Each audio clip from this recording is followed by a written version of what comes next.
All right, welcome everybody to Let's Talk. I'm Corey Three-Wing, and I am here today hanging out with you all once again, like for every Thursday visit at this same time.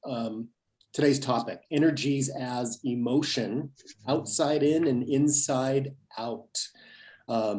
Pretty excited about today. This has been a really big topic that we've realized was gigantic, and so we created kind of an umbrella view of what we're doing today. Getting started, I want to introduce our host coaches that are in the room with me today. First and foremost, Sarah Lockhart. How are you, love? Hey, Corey. Hi, everyone. Super excited to be here and dig into this outside in, inside out idea. So thank you. We've got Kim in the room. Hi, Kim. Hi, everybody. I'm showing up in the participants as student-led practice. I do apologize. That's not my name. I am Kim. And this idea kind of spawned out of my tornado emotional issues. So I'm really excited about today. It's going to be good. Right on. And then we've also got Laura. Hi, Laura. Hi, guys. This has been my absolute favorite topic to research and have fun with. So we've got so much and we had to pare it down, and I was just so excited, and I'm so happy to see so many people here today. This is exciting. It's like a crowd. We have a crowd. Yeah, so this is our 13th episode of Let's Talk, just saying. So we've got some content behind us, and now, of course, we've got all kinds of content in front of us too. We're pretty excited about that. Yeah, I want to give a special shout out. We have a friend of ours, a colleague and coach in training named Susan Louise. She helped us create today's content, but she's on the other side of the planet, and I'm sure she's unconscious right this minute. So we're going to give her a shout out for helping us create what we're about to do today. Also, a shout out to the Magnetic Mind Tribe. I just want to say welcome, welcome, welcome. All four of us hosts are coming out of that tribe and launching into the universe with you, alongside of you, and in front of you. So glad that you are here. Some of you are clients, some of you are coaches in training. Super excited about that. We've got some returning guests that come and follow us around, our little groupies. Thank you guys for being here from all over the world. We've got people from 4 continents, usually, pretty much every single week with us. Some of these people are clients who are working with coaches. Some of these people are clients maybe considering coaches. That's pretty dang cool. We also have today, I see in the room, there's a whole bunch of people joining us for the very first time. Welcome home. Welcome to Let's Talk. We're super excited to have you here. A little bit of protocol right out the gate. If you'd all be so kind to help us maintain a sound quality in our Zoomiverse, if you'd please be so kind as keep your mics on mute, unless you're speaking, of course. And then there'll be a time to open up the circle at the end for questions and comments and aha moments and takeaways and that kind of thing. Also, we are recording this for use with the world and for our own purposes and for your own reviewing. If you choose not to be recorded, go ahead and just keep your camera off, and then we'll know not to call on you and we'll respect your privacy. But thank you for being here. All right, today's topic, energies as emotion, outside in and inside out. Now, this is a little quote from Joe Dispenza. As human beings, emotions are one of the most powerful tools and resources of creation that we possess. This means that as the creator of our own emotions, because we are endowed with free will, at every moment we have the opportunity to choose how we think, to choose how we feel and act and react to the people and circumstances and situations in our lives.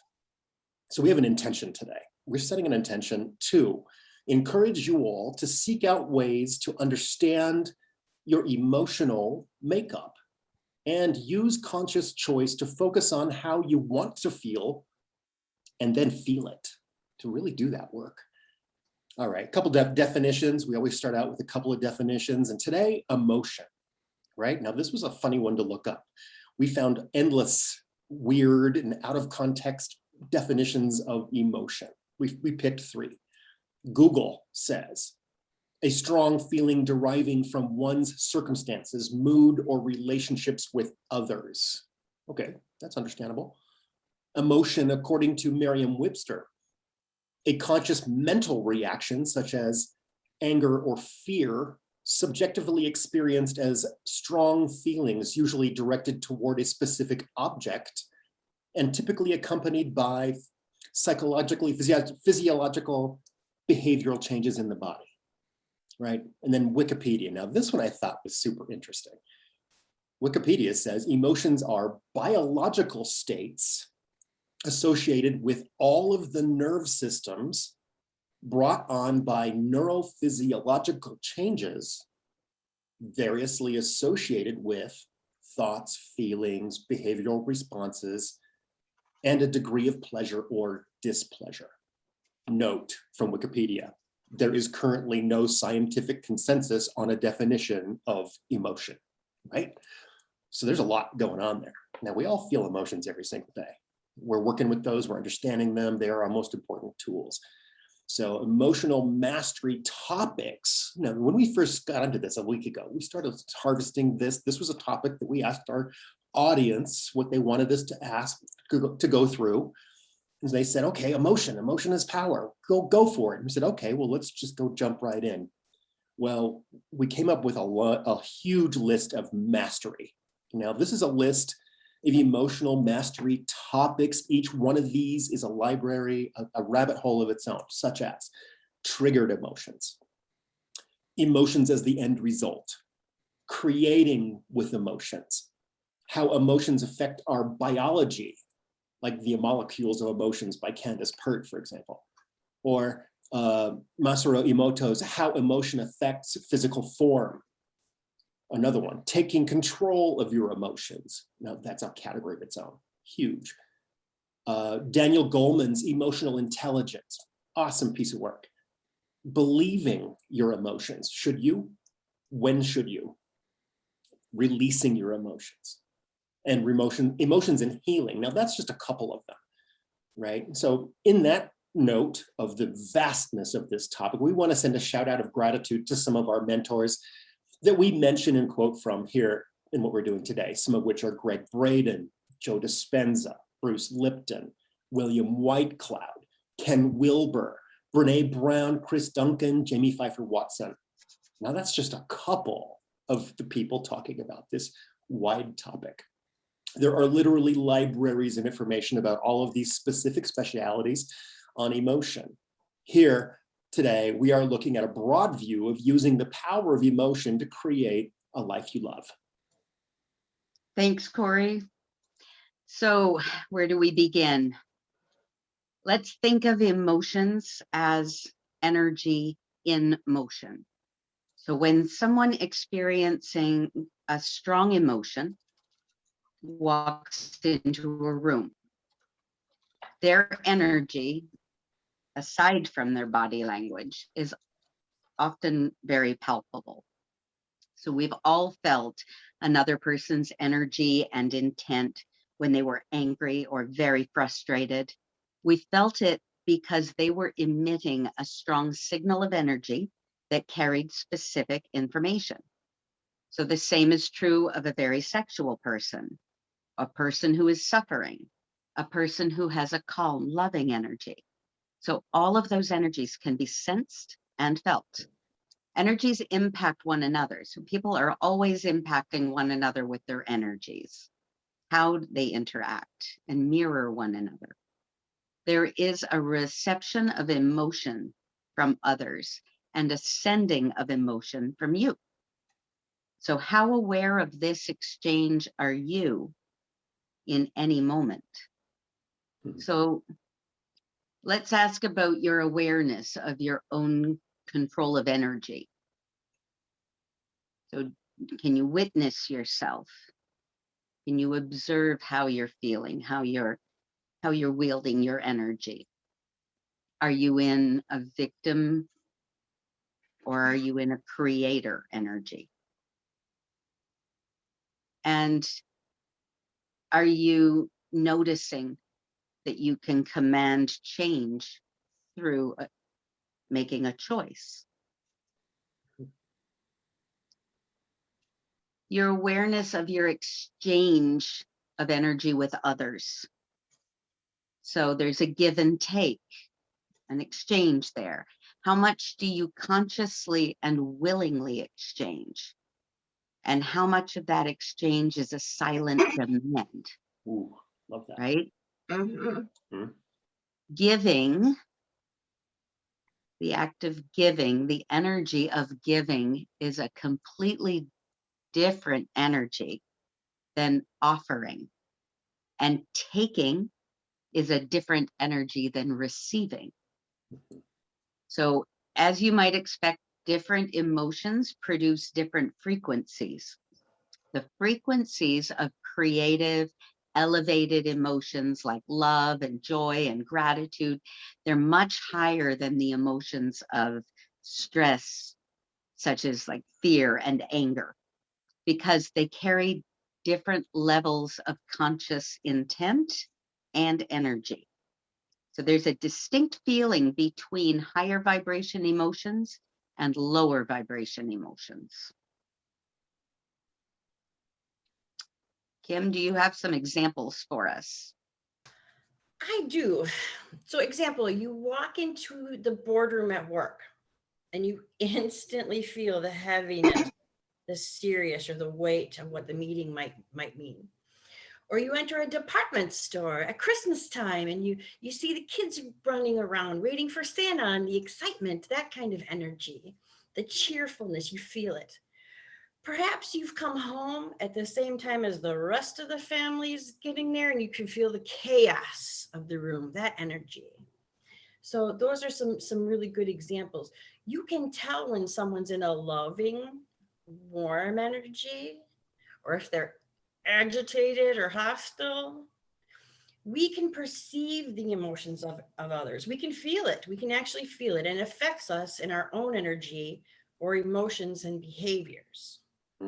Sure. Absolutely. Thank you, Kim. I think, Corey, you mentioned our buddy Joe Dispenza. Uncle Joe. Love Uncle Joe, our favorite. Oh, he's so our favorite.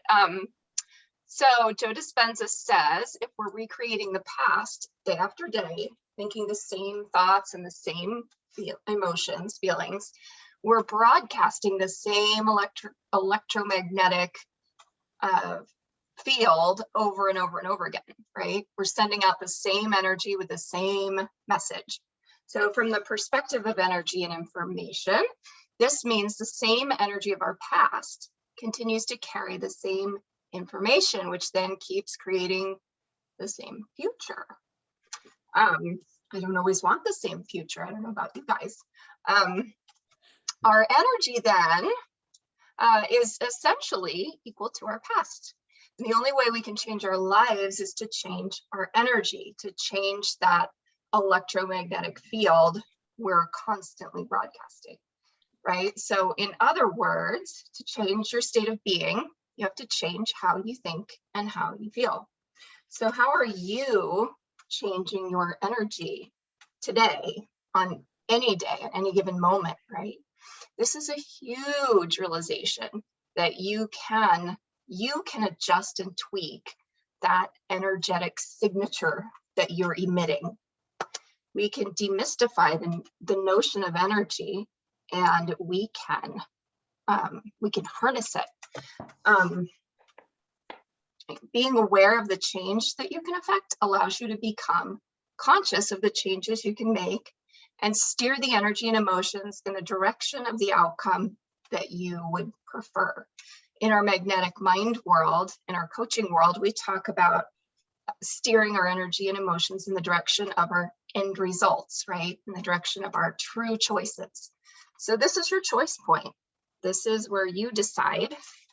And this is the moment that you choose how or if you want to receive that energy, the energy and what frequency that you're sending out. Dr. Dispenza says in his book, one of my favorite books, Breaking the Habit of Being Yourself, you have to break the habit of being yourself and invent a new self, lose your mind and create a new one, prune synaptic connections and nurture new ones, unmemorize past emotions and recondition the body to a new mind and emotions, and let go of the past and create a new future. How good is that? That's awesome. Right? How good is that? How good is Prune that? synaptic connections and unmemorized past emotions. So It's like good. my favorite little nugget out of I- here. I loved the lose your mind. Uh, And create a new one. That Yeah. was my Trying favorite. to lose my mind. Yeah. So just taking that quote, you know, what does that mean? Like, for example, okay, you wake up overwhelmed. You can choose to catch yourself and decide, okay, you wake up overwhelmed, catch yourself, I'm going to choose to feel purposeful today.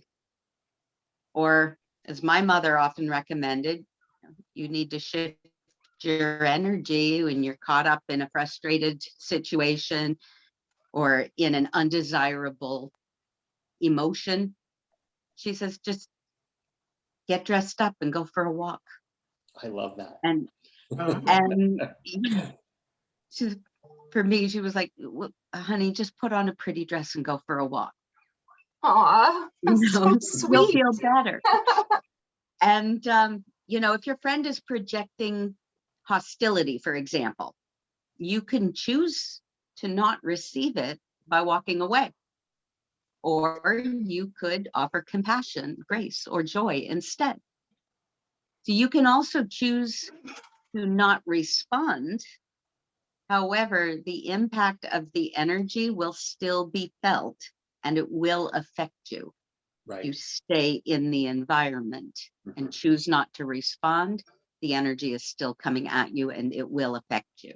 Right. So we're talking a lot about choice here, you know, and how aware are we making, aware of ourselves making these choices of energy or making choices of emotion, kind of the same in a way. So are we, you know, looking from the outside inward bound, or are we looking from the inside outward bound? So we're going to look into that a little bit, right? And so there's kind of in this blanket, this umbrella that we're underneath today in this topic, there are two main orientations for living: self-consciously versus super consciously, right? So let's dig into that a little bit. We tend to toward and grow into self-conscious living. We start there, you know, as a little kid, we start in this world, and that's normal. It's part of the human journey. We all know how it feels to be self-conscious. You know, it could be comfortable, it could be uncomfortable. We are hyper aware of the opinions of others and how you are seen, and of the judgments of the world around you. So let's take a look at the orientation of being self-conscious. We have spent most of our lives looking outside of ourselves for almost everything. We look for energy outside of our own energy and emotion. In other words, we look to others. We are choosing to not look to the self first. And we put others' opinions and powers ahead of our own. This is just part of that human condition, the wounding of the human journey, the exchange of power to get what we need or want from that childish perspective. It's the experience of individuation and duality. We talk about that a lot in past episodes on the human journey, what it is to be wounded and taking our power back. We come back to this again and again, and here it is too.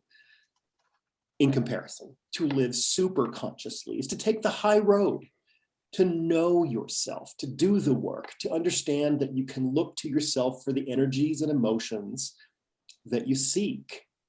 In superconscious living, we are calling energy into conscious focus.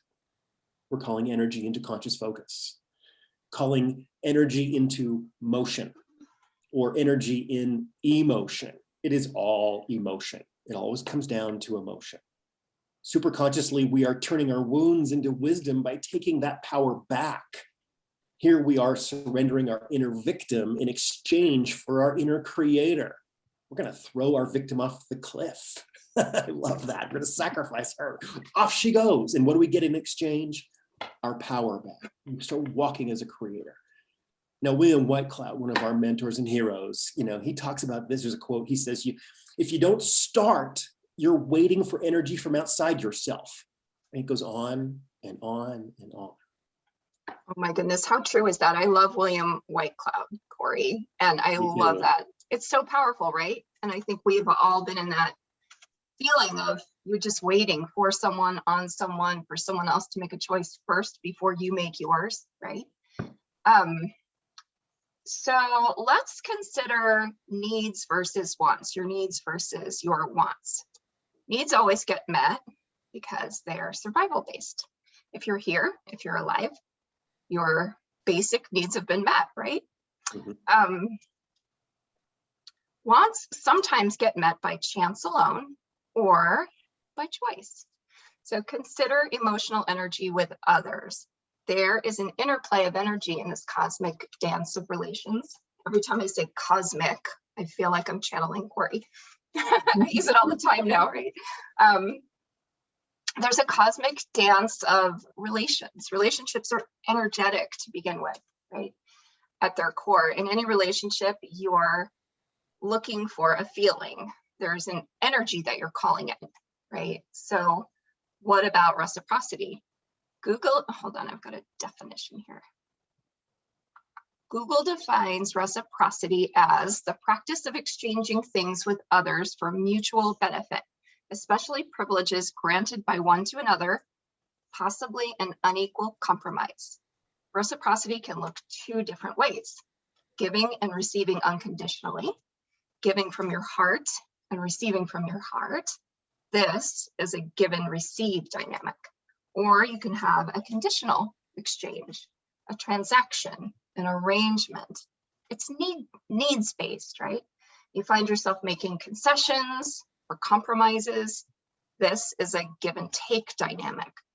So what do you offer most of the time in your relationships? Are you giving your gift with or without conditions?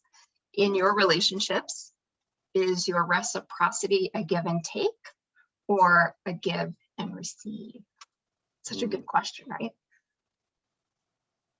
Sarah? I'm just sitting there and marinating in that. Is it a give and take or is it a give and receive? And that's just been in my field for a few days, and I just love this. When you're looking at that, how are your needs getting met? You complete, if you're completing yourself, the idea of completing the self through another person, that's a codependent action. So one party fills the need of another, whether they know it or not. And there's a self-conscious predisposition to look at what need you can fill in any relationship or what you need to be filled by another. So always looking for what you need or what you're missing, or never feeling whole alone, feeling of not enough or broken or not whole, right? That there's a sense of not enough, a lack, a hole to fill. So was what you took from others offered to you, or did you just take it yourself? So where is the balance in the relationship? Is it self-conscious or is it super conscious? Right. Man, it's such an interesting way to look at ourselves, and sometimes this is new. Those of you who are new with us today, let's just take a quick second there. I love this sentence, in relationships. I'm going to say it again, Sarah, because this one's loaded, I think. Mm-hmm. Was what you took from others offered to you, or did you just take it for yourself? Right? Are we aware of our dance of energy with our relations? That's what we're getting at here, right? I think that's so important. What a lovely thing to sit and think about. I guess when we created this earlier today, I went and had a little break and had some lunch, and that thought right there hung with me. I think there's some goodness there. So inside out, looking inside yourself super consciously. Okay, we're going to jump into that. Brene Brown, another one of my heroes, super cool. In her book, The Gifts of Imperfection, she speaks of truth number one, she calls it. Now that's through the matrix of everything, our frequency affects everything else. It changes with the environment and practice. Energy exchange works both ways. Now that's from Heart Math. So one of these examples. This shows up in lots of ways. And our friend Susan, who's not here, she threw this down. When two guitars exist in the same room and one is plucked, the other will resonate as well. We are the same, right? Okay, so now in relations, when we're dancing with somebody else, two people mirror each other. They're meeting on that cosmic bridge, right? There's an agreement. We've met there somewhere. So when two people are co-creating a relationship together, there's a third energy that, of that co-creation. It is shared. Now, in this way, it's not codependent, right? There's two equal creators meeting equally. And in this situation, the whole is greater than the sum of its parts, right? That third energy. So in this model, this superconscious model, there is not a need to complete yourself through another person. There is no sense of being codependent. It is co-creative.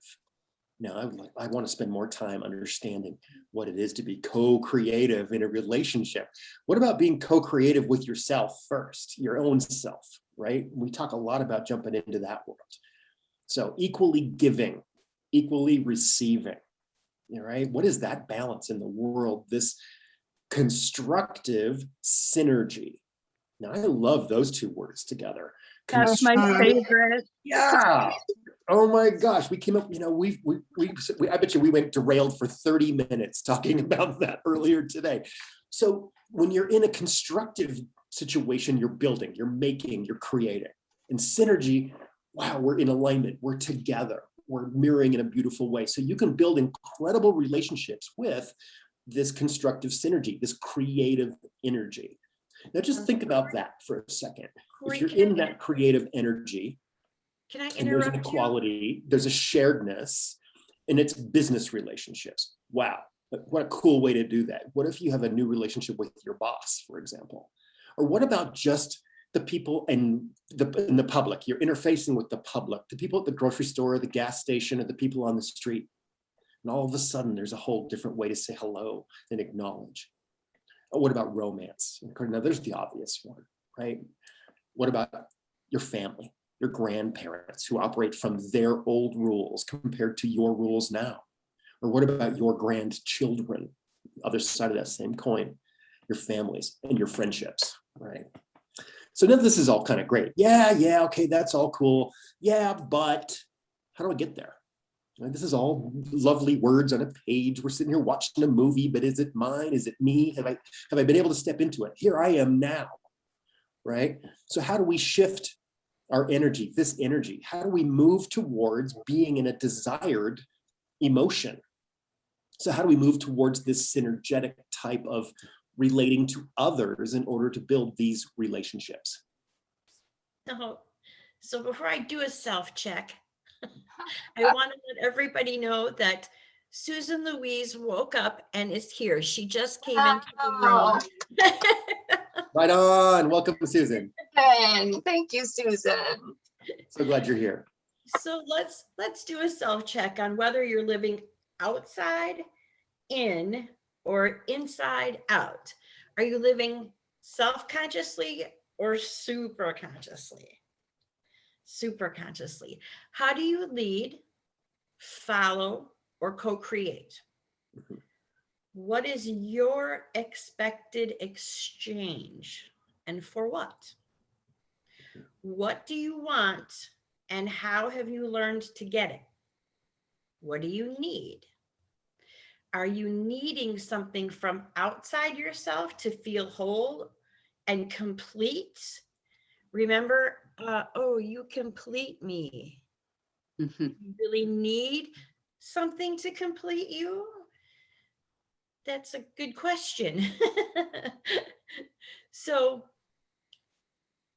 are you feeling? Are you finding wisdom from within and living the full expression of your highest self? Ask yourself that and be honest with yourself. No one's watching, no one's looking. Be honest with yourself.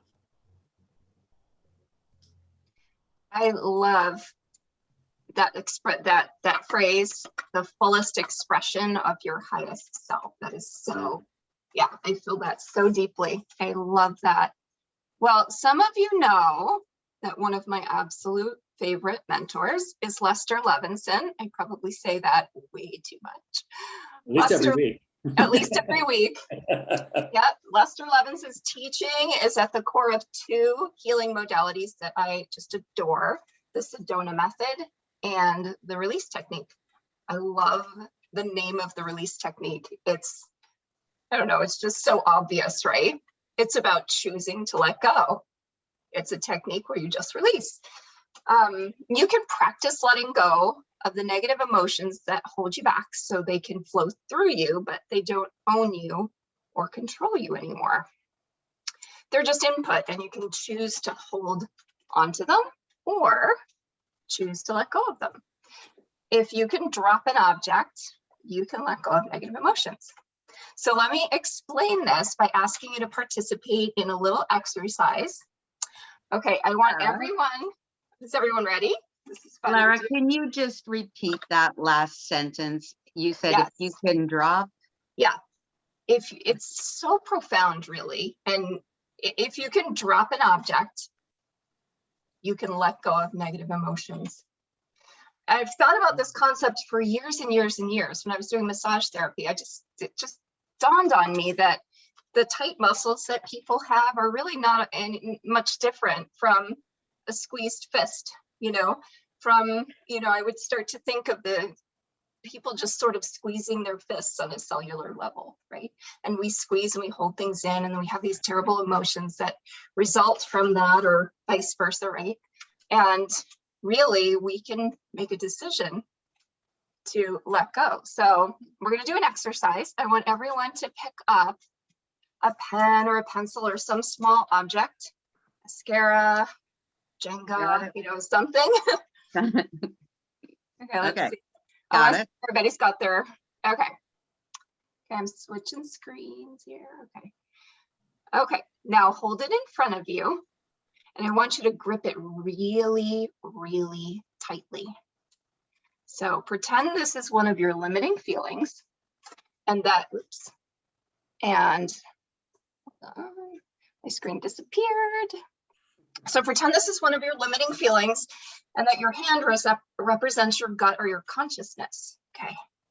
If you held this object long enough, it would start to feel uncomfortable, but a little familiar, right? So just open your hand a little and roll the object around in it. And I want you to notice that you are the one holding on to it. It's not attached to your hand, is it? You're the one holding it. You're choosing to hold that. The same is true with your feelings too. So your feelings are as attached to you as this object is attached to your hand. And when you let go of your emotions, you dissolve what's holding you back, and the world opens up. And when the world opens up, you feel powerful. And when you feel powerful, you act powerfully, right? So you're starting to feel like they want to let go and act powerfully, right? So the process of letting go really comes down to welcoming the feeling, not resisting the feeling, welcoming it, allowing it, becoming comfortable with it, and then asking 3 simple questions. Ready? Could I let it go? It's just a question, no commitment, right? Could I let it go? And then, would I let it go? It gets me a little closer. I could so let it go. So the next question, after the next question, I'm going to ask them again. There are 3 questions, and after the last one, I want you to choose, if you want, to let go. Okay, so could I let it go? Would I let it go? And when? I choose now. Wow. Wow. It's literally just a matter of saying yes to that. Isn't that so simple, I but love so that. perfectly illustrated? I love that. And that's Lester Levinson. That's the release technique. Amazing contemplation and simplicity there. So I got to jump over to William Whitecloud now. I'm geeking out like crazy today. 2 of your favorites in a row, Lara. I just want to say that we've got some really good responses in the chat that people are really, that exercise was really powerful for them. So, Oh, Kim, call them out. Call them out right now. Yeah. Yeah. Well, Rebecca was like, Lester, who? Oh my, so powerful. Me up and I'll give you all you need to know about Yeah, Lester. and Charity said, wow, I felt so much shifting. And Nicole was like, ooh, Levinson, Lester Levinson. And Celia said, so good, with a smiley face. So, and Corey just put in there, choosing to let go by Lester Levinson. So yeah, it was, I noticed for me, it was most powerful that I do control it. Mm-hmm. It's all up to me. I control it any way I want. That was what was resonated with me. And I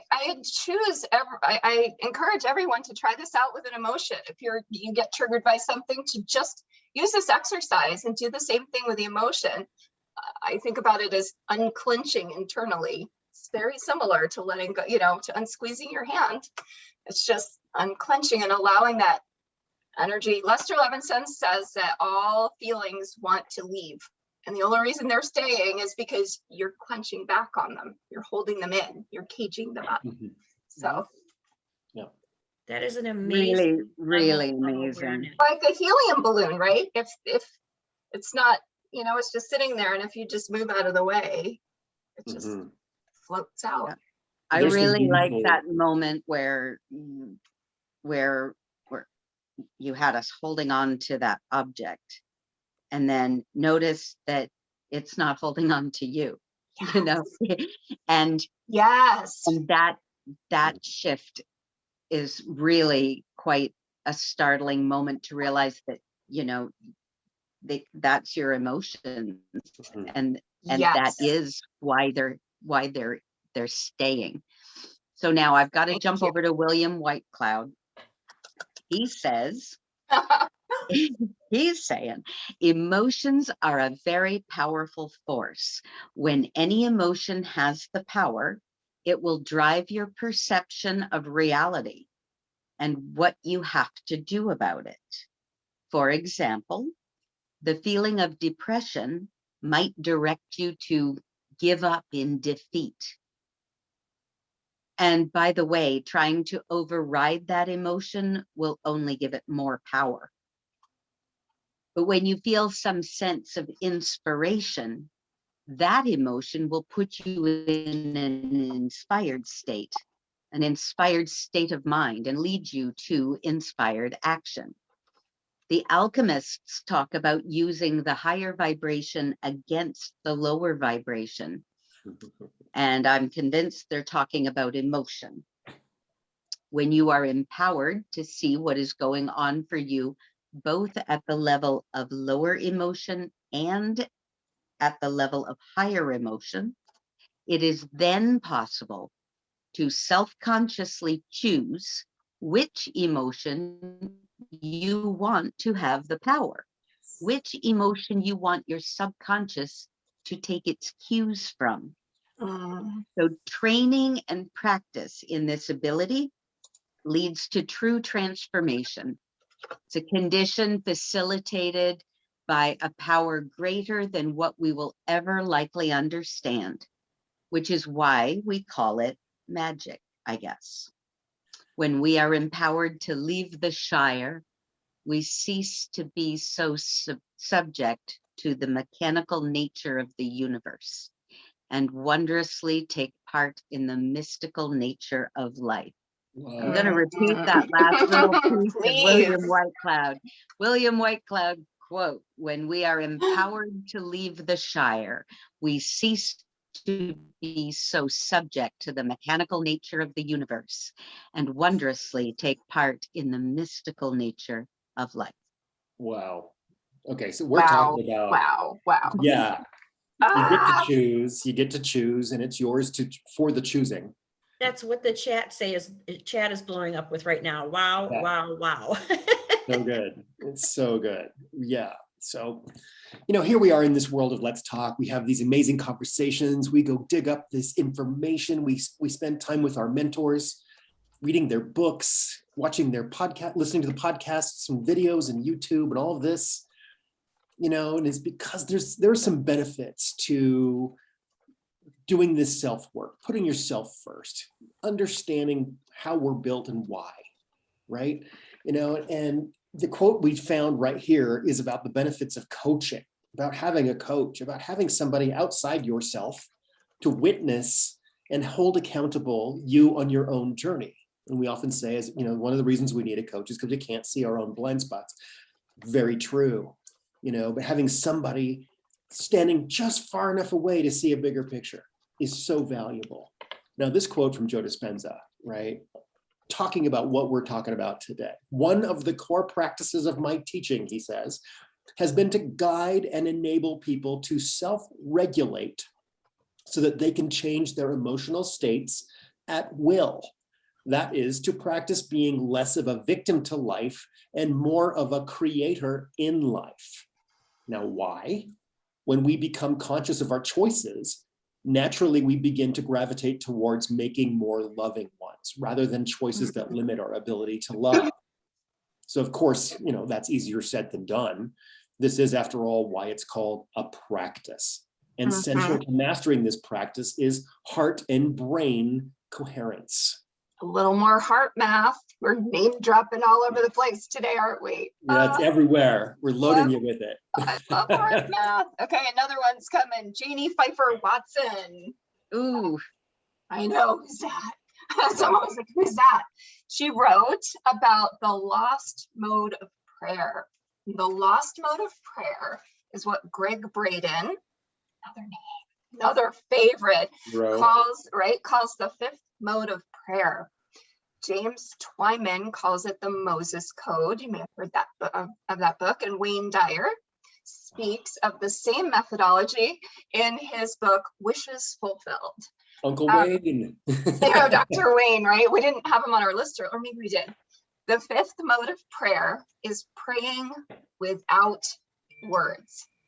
It's accessing in advance the feelings that you would feel when your prayer is answered. Just want you to think about that. I'm going to pause there for a minute.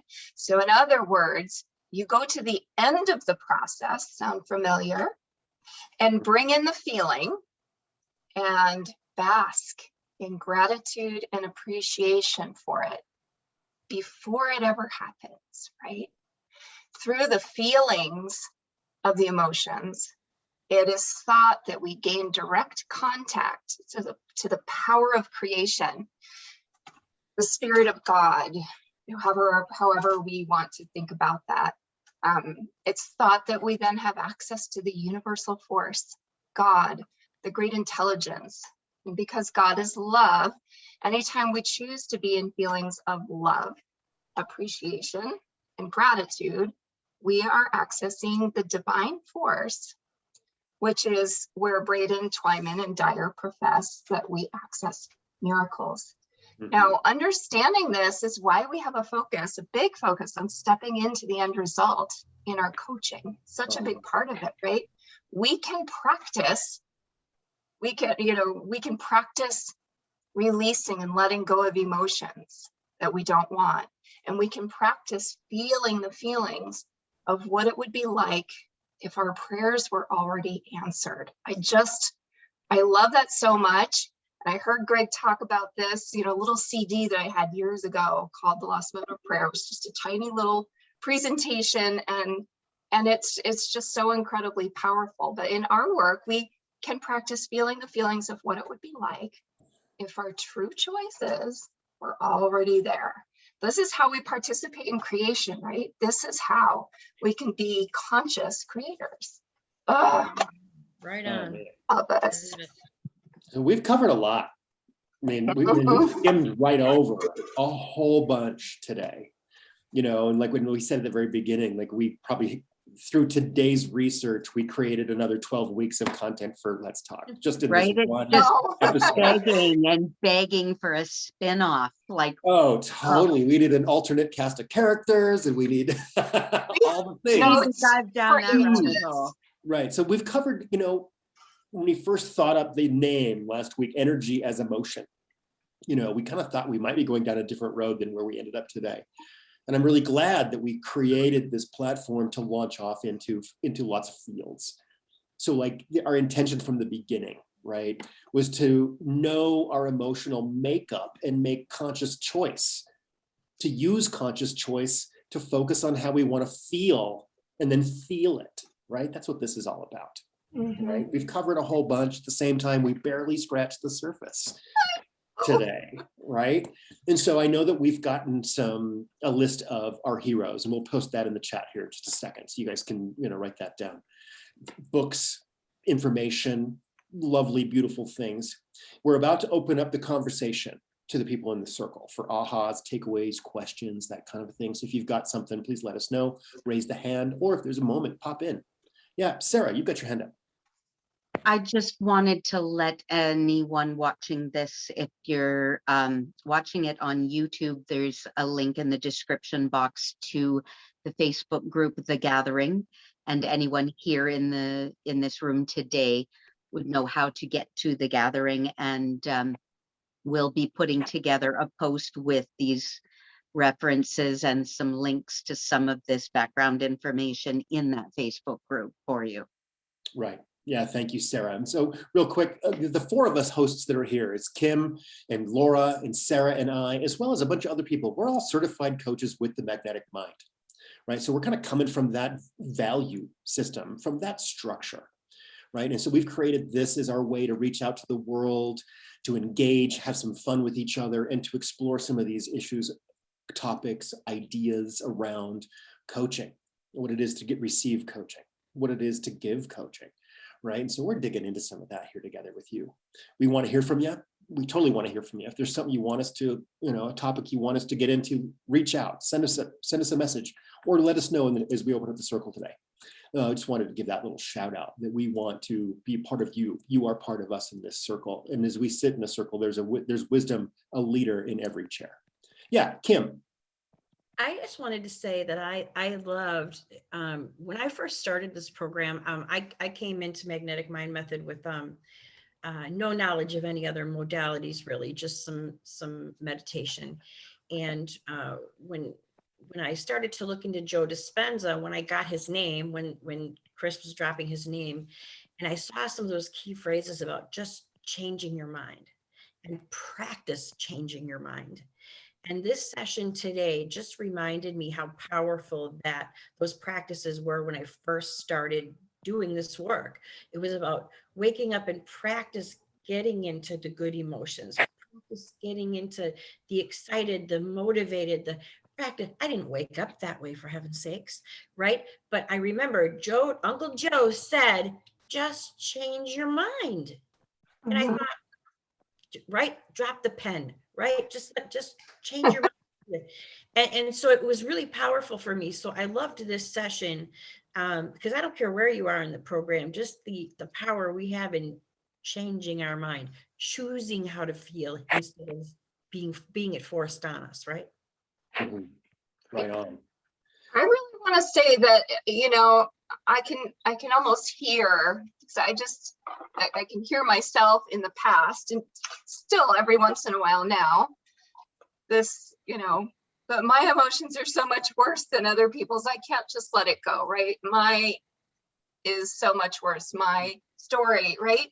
Because, we all, so many people in this program have had such stories, so much trauma or hurt or pain. And I, the thing is, this is true regardless of what it is. And we, just like with, I don't want to bring up the recode, with the recode, I don't know, people in here may not have had a recode, but with the recode, we're lifting those emotions up and away. We're releasing them. We're helping you. We're helping the superconscious to give instruction to let them go, right? Because they're in the way of what you want. But it doesn't matter how big they are. It doesn't matter which ones they are. Right. You know They what? all work the same way. You could have, oh, sorry, Sarah, but it's like you could have one helium balloon or 1,000. They all want to go, right? You know, when you're saying that, Lara, and you know, and we hear that, well, you know, that's great and all, but you don't know how bad mine is. Like Right. you don't get it. You can't possibly get it because it's not that simple. And instead of hearing I mean, we're not saying it's simple. We're simplifying some of the delivery, and it's a straightforward concept. The how is where you get support. The how is where you know, you can get coaching and you can get tools. We're saying that as powerful as the heaviness and the emotion that people may get tangled up in, as powerful as that feels, this work, although maybe it looks simple, it's up to the task. It is powerful. And so it's not minimizing, it's just simplifying the explanation of how powerful this can be. And it is a different how. So I just wanted to. That's really helpful. Yeah. Mm-hmm. So I want to give a shout out to May, who's in the group with us today. She sent me a private message and asked me a question that I'm going to bring it out. She asked, is it possible to live in the end result emotion of being with a loved one if that person wants to leave the relationship? Now, I thought was an interesting question. It's a good question. And yesterday, I think it was, or maybe the day before, I was listening to some Abraham Hicks, you know, some wisdom from that world. And Abraham Hicks was talking about this very thing.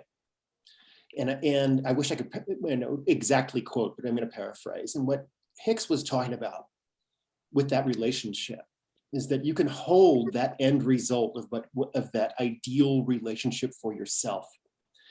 And the relationship that you're in currently, you know, is there, one, to show you what you do want. And it's also there to show you what you don't want, just enough to turn your gaze back on what you do want. And then you, in that awareness, in that self-learning, in that dreaming of your own future, you raise that vibration. And then in that next relationship, another higher vibration relationship shows up. You know, that may be hard to think about when you're in the one that's not working. But to be in that end result of the ideal relationship you're dreaming of for yourself, now that's a good place to hang out, to see what you want.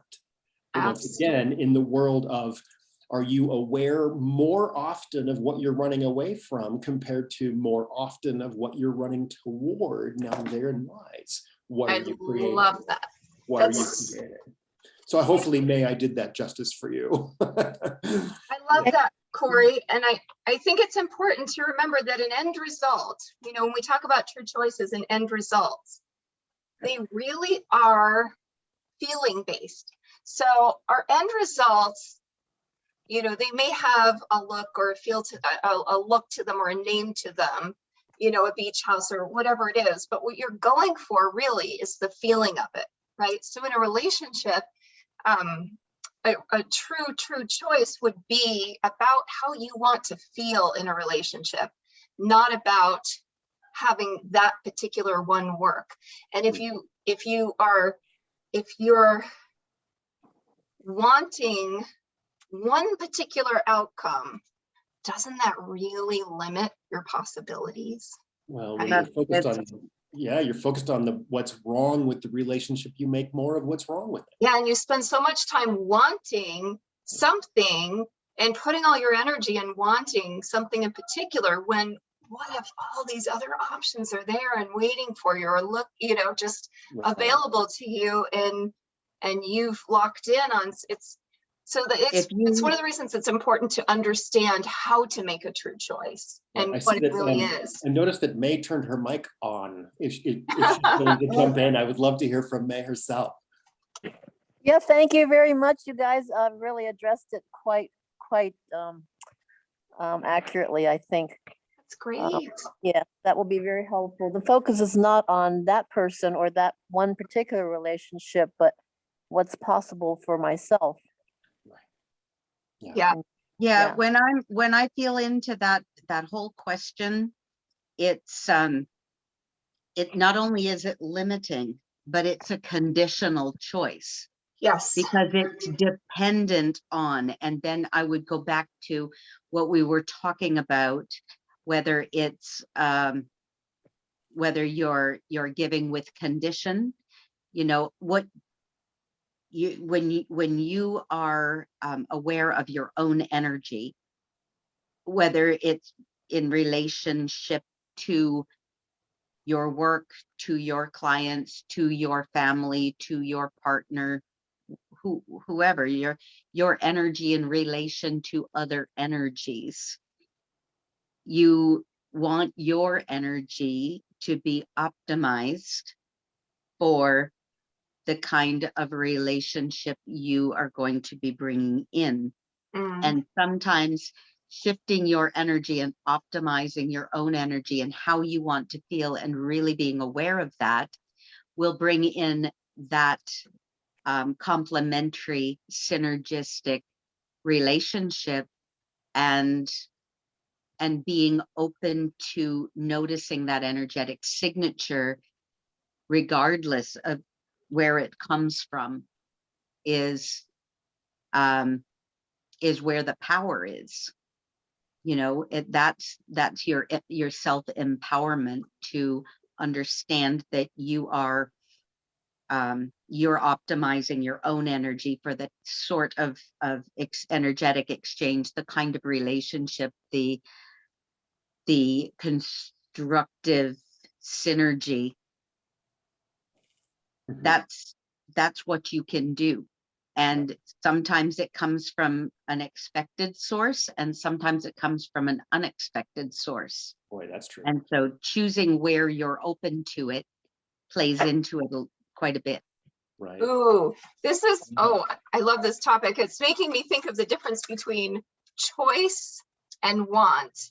Going back to Lester Levinson and the release technique, this idea that anything you want has sort of a greedy, grabby grip to it, right? I want that. It has sort of there's a difference between wanting and choosing. I choose this life. I choose this end result instead of, oh, I really want that.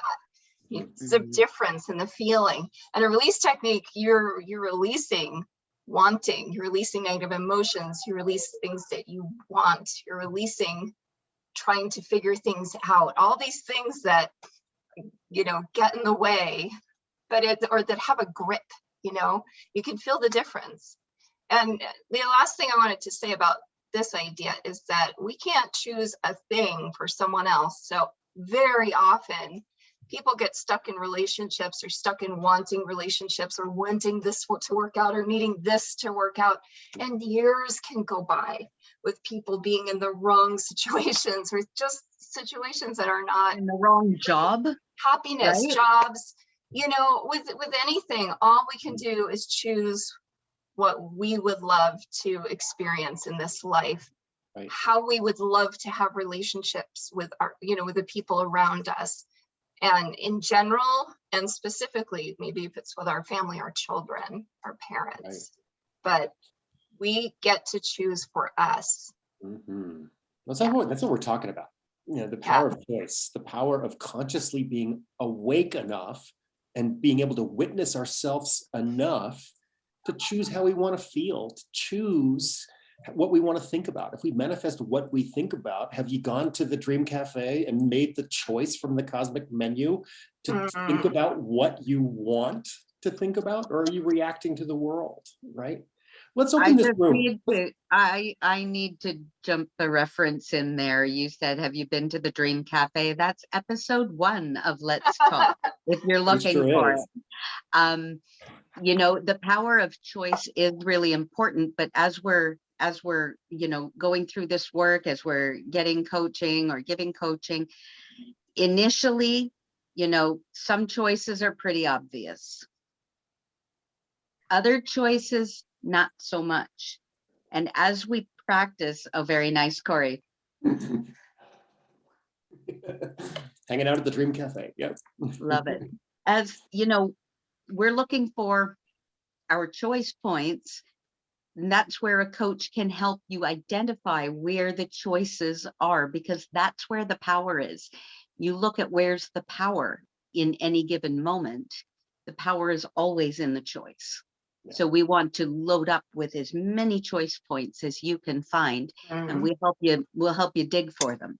Right. Let's get some more people talking. You know, we've heard from May, and then the four of us. You know, so what's going on with the rest of you? There's quite a few people here. Some returning guests, some old-time favorite fans of ours. There's also some brand new people here.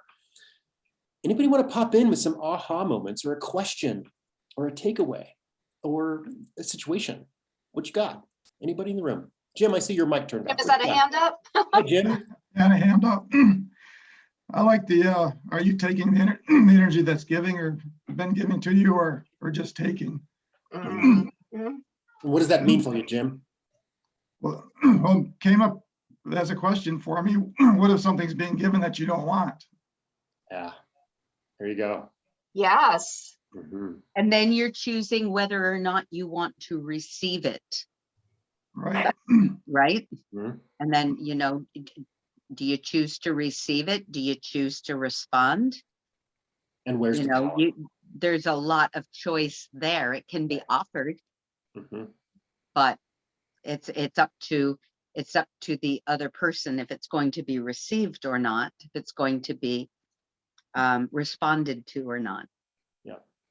Yeah, I love that little section. Yeah. Thank you, Jim. Anybody else? There's some beautiful people in the room today. I'm sure you've got some thoughts, some ideas. We want to hear from you. I can call on you too. Totally. Anybody? We know there's somebody out there. Marcus, what you got for us, man?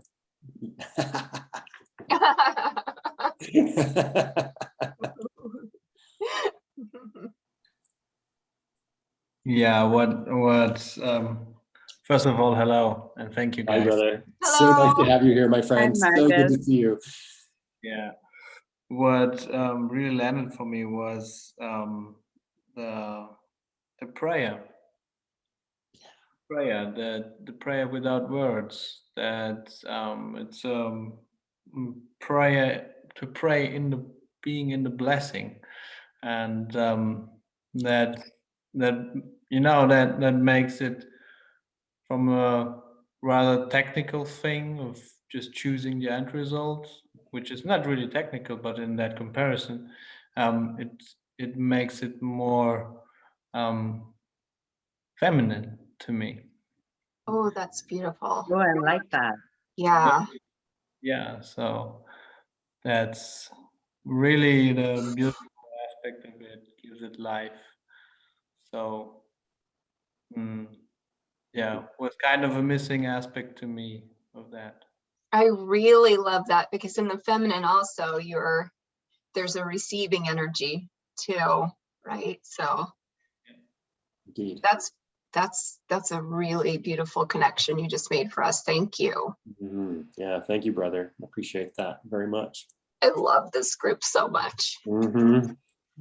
Yeah, thank you for the prayer, Laura. That was a really nice addition to bring to the table. And you noticed that we ended with that, you know, like I know, right? let's put that as the finale of our little chat today. What does that mean? A prayer without words. You step into the emotion and feel them. You know, I can tell that. Yeah, no, go ahead. I was love going to say that's, you know, it's so much of the essence of what we do as coaches is we put ourselves when we're coaches, we put ourselves as our first client and we do the work, we live the work. And that's exactly what that is to live the emotion, understand it, choose it, walk in those shoes. Yeah, Kim. Corey, I would just like to say for anybody watching who is listening to this going, holy what in the deep shit is this, right? Like it's so full of stuff, but when you strip it all down, that prayer, I learned a long time before I knew any of this fancy words, that I didn't have to say a word. I could just get into to my quiet, to my, I didn't know it was my super conscious, right? I just knew that the God, divine, whoever's up, just knew. That's where we come from. You just sit in silence and remind yourself where you came from and give to that and accept, receive from that. Mhm. It's from when we were little kids and we didn't know how to pray, right? We did it it's the right way. It's the right way to connect. It's the right way to receive and give. And I loved that part of this session today. Before So we forgot how, yeah. if you're watching and going, holy, this is what it is. It's just connecting to your superconscious, your innate you, to the divine God, whatever you call it, and just be creating. Just be creating. Mhm. Yeah, people, you've heard people say every feeling is a prayer, right? We were talking in this talk, I don't remember which part it was. We were talking about just, when I came home from school when I was a kid, I'd walk home from school. And when I got close to my house, I could literally feel if my mother was in a bad mood, right? People emit emotions. And, that our emotions are a form of communication, right? And when we pray and we have that when we grow that feeling within us, we're growing it, right? We're growing it so it can be more powerfully sent and received. And I was going to tell the story about Greg Braden, talking about his Native American friend. So Greg Braden lives in, I think it's New Mexico. He always says in the high desert in New Mexico. He always says that part. I love it. And so he had a friend who was Native American, and he asked Greg if he would like to come with him to participate in praying for rain, because there was a drought. They're in the desert and it hadn't rained in so long, and they needed rain. And Greg got really excited, and he thought, because he loves to listen in on, peer in on, very sacred things. He travels all over the world, and he goes to hidden monasteries, and he very quietly and reverently sits back while he watches these tiny little, in these tiny little rooms, all these sacred books being uploaded, because someone in the village has prophesied that the village will no longer be there. So they're uploading this, and he just peers in all over the world in these very sacred events and places. And so he was thrilled to be in on this. And so they went for a long hike, and they got to this opening, and his friend walked over, and he took his shoes off, and he put his feet onto the ground, and he stood, and he lifted his head, and he threw back his arms, and then he lifted them up, and he was quiet for about a minute. And then he put his hands down, and he turned to Greg, and he said, "Want to go get lunch?" And Greg was like, "What do you mean? I thought we were going to participate in this, praying for rain." And his friend said, "Well, that's what I just did. It's not a big elegant ceremony. It's not a big, colorful thing. It's just, I was feeling the feeling as if the rain had come. I could smell the smell of the wet dirt. I could feel the rain on my face, and I could feel the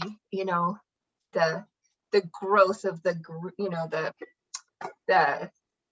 little bit of green around me, and the feeling of that, the looming feeling of the clouds." And so he was praying and feeling that feeling of what it would be like if the rain had already come. So I just thought that was such a beautiful story, and just really illustrates that whole idea. It really does. And I want to also mention the idea of, you'll hear people say, well, you've got to be open to it. You're not open to it. Be open to it. And how? Like, what does that really look like? And that's how it's being able to call in or grow that feeling of having your prayers answered and receiving it and letting it land, letting that feeling of an answered prayer land, and sitting with that feeling, that's being open to it. That's being open to receive the energy first. The energy comes first, and the everything comes in behind the energy. So if you're open to it that way, that's one of the hows. Yeah. Yeah. Yeah, totally. Sarah, I love that. And I know. Laura, your reference to, like, if we can all just take a second and remember what it is to feel rain on your face. Right? Right? All of us can do that. We've been there. Or running through the sprinklers and they're cold and it's a hot day, right? Or jumping into a hot tub and it's warm, right? That's an easy one to imagine, right? We can do that pretty easily. And I have to remind us all that in this world, we're not teaching you how to create. You create with every breath you take, and you always have. What we're doing here is reminding you to think about what you want to think about and create. Yes. We're already masters of creation. Every one of us is doing it with every thought, every breath, every step that we take. Right. So as we choose, as we step into that, like one of the places that we start is to choose joy, right? Especially if you're depressed or you're having a hard time. Okay, and let's remember joy. Let's think about those happy times or laughing with your friends or whatever that is. And in the remembering, just like rain on your face, then all of a sudden it becomes more real. It becomes more tangible. It becomes a thing in your hand and mind. And now that, wow, I got goosebumps right now just remembering this, talking about the power of our dreaming, the power of our remembering. That's what we're doing here, right? So then we can put our emotions into our remembering, right? Now I want to feel bliss. Now I want to feel appreciation. Now remember, appreciation is the highest of the emotions. It's way above gratitude, because in appreciation, we accept it all. And I mean everything, where everything makes sense. The negativity, the war, the pain, all of a sudden it goes, it has its place, and I understand, right? So that's what we're talking about here. As coaches, we're saying, let's remember, and let's do it often enough to break an old habit and put a new one in place. And it's one that feels good. And then we create like crazy. That's what that's what's going on. We can grow the vocabulary, the emotional vocabulary. We can grow what we're able to bring up and hold for longer and longer periods of time. If I practice, I can grow the feeling of joy, right? If I practice, I can easily recall the feeling of peacefulness, of compassion, right? Of exhilaration, of awe. We can practice and grow these so that they're sort of like notes that we are able to just play on a piano to create our composition, our musical composition, our life composition. So let's take that one step further. We remember these beautiful emotions, these things that we want to feel and relive. And then all of a sudden we use this tool called anchoring to say, whoa, that's a thing I want more of. And then we go back and we forget. And then we go, oh, wait a minute, there's that anchor. Oh, I'm back there just like that. Just as fast as I remember, I'm in that emotion again, just as fast. So these are some of the things about coaching, some of the tools we learn to be on this journey. Right. Okay, anybody else in the room? Anybody else want to pop in? Who's hanging out in the back, hasn't had a chance, has been waiting for us to be quiet for a second? I know we talk a lot. To hear from you. This is so much fun. We just like to keep chatting, so if you guys. It is called Let's Talk. I mean, right. Mm-hmm. Right on. So, let's talk. I'm from New York, so we're gonna let's talk. Let's talk. Let's talk. Coffee talk. Coffee talk. Right on. Anybody have any questions?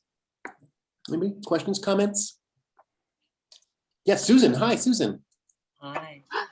Welcome back. I'm so glad you joined us. I'm so glad you got up, Susan. I know. Oh, I'm so glad I did too, and thank you very much. I really love the idea that as we refine our resonance, the impact we can have not only in our own lives but in the lives of people around us is one of lifting and the highest contribution that's possible. And it's as simple as deciding where you put your energy or put your emotion, essentially. So yes, for personal gain and for personal mastery, but ultimately for collective lifting, it's Absolutely. a lovely thing to explore. Yeah. I love so much. Yep. I love so much that you brought that up. And, you know, there are all kinds of studies, you know, where they had people meditating, you know, a certain number of people meditating in a certain area, right? And they were able to, the meditation affected an area much wider, right? I'm trying to remember. I remember Deepak Chopra talking about this, where there were a certain number of people meditating and they measured things like crime and things like that in a given area, right? And they were lowered significantly in these areas where people were meditating. And it just, we have a profound effect on the people around us. And it's not just what we say. Our energy is always leaking out, whether it's good or bad, positive or negative. And I'm making quotes because that's, you know, I'm not meaning good or bad, but it's true. And the more, you know, the more powerful our resonance is in anything, we all know, just like you were saying, Susan, that if you pluck a guitar string on one side of the room, that same string will start to vibrate on another guitar in the room all the way across, right? And so we have the ability to, we are affecting everyone around us. So the more powerful that is, you know, that magnetic field, that resonance, the more the people around us will just start to.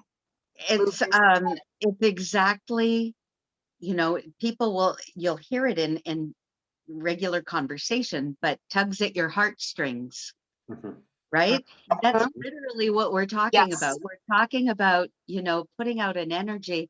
You know, if you're in one of the higher notes, like gratitude and love and appreciation, and if you are putting that out, those notes are going to resonate in others. Yeah. And it will reverberate back and it will grow. And right. And if you are putting out one of the lower vibrations of stress or frustration, then that's going to play the strings on other people. And that's how the energy interacts. So just being mindful of that and playing those heartstrings, and So not here's the a great anger example. one. This is a great example of this. And I know we've had this conversation with so many of us in this circle right here, right now. Like the day before you found Magnetic Mind and you started doing coaching and started doing this work, who were your friends then compared to who are you spending your time with now? Right? Yeah. Like, wow. I mean, because we've changed our inner vibration. We've been putting ourselves first and doing this work of healing, for one, or creating. You know, maybe we're past healing and just right into creating. And now we're vibrating at that level with other creators, right? And now our inner circle has rearranged itself. People who used to be on the inner circle are vibrating a little differently. Now they're still loved ones, but they're a little further out. They're now on the outer circle, perhaps. Right. So I just think that's a really great example of what we're talking about in our everyday, right here, right now. Right. Our friends, our inner circle vibrates similarly to where you are right now. And as we grow and change, the cast of characters on that sitcom change as well. Yeah. Yes. Rebecca, I saw you pop in. I just wanted to say hello. I don't know if you're able to chat or not. I've seen you pop in twice and I just wanted to acknowledge your beautiful smiley face. Hi, So- Rebecca. Hi. Yeah. All right. Well, we've been on for just over an hour and a half. As we get ready to wrap up the recording, is there any other little last minute nuggets, information, or a question, or an aha moment? All right. Well, what I want to do then is I want to thank you all for your time for the recording. Those of you on the replay, so glad you're here too. We'll find you on a live session one of these days. We do this every Thursday, and we're going to keep on going. This is a really high joy, a high place of love in my heart to create these with you guys. Me too. Super fun. Thank you, Me Susan, too, for jumping in and absolutely. being our first guest and co-host. Thank you, Susan, for being one of our Thank you. first Thank guest you, co-creators today. Thank you for that. I know that we've got some, I know Nicole's in the queue to do that with us and some other folks as well. And thank you, Corey. Thank you so much for being the scribe, for putting these beautiful scripts together to us that not only are super packed full of stuff, but they're beautifully sewn together.